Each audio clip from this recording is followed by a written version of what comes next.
Znači ovako, ovo što si ti sad zadnje rekao, to je standardna strategija etiketiranja i eliminiranja.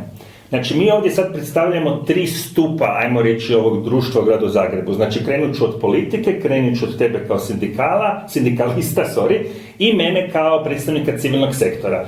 I ta ideja da se stavljaju etikete onima koji to nisu samo zato da nas šutkaju.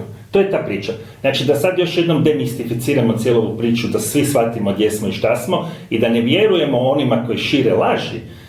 Dejan Kljajić je političar, znači on je predsjednik stranke, BM365 idemo delati i on je političar.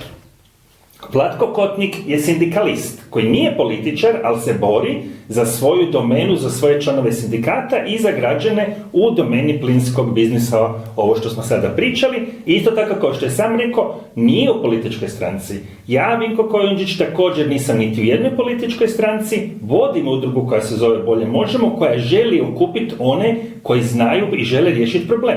Danas u studiju imamo sindikalista koji ima ekspertno znanje u plinskom biznisu, puno više nego gradonačelnika, očigledno i njegova uprava, imamo politiku i mi želimo okupiti sve one koji žele dobro ovom gradu. I tako ćemo nastaviti tražiti ljude koji znaju svoju struku i u konačnici da imamo panel stručnjaka koji mogu doprinijeti da se problemi riješe. Hvala vam lijepa i vidimo se u sljedećoj epizodi. Pozdrav! Pozdrav!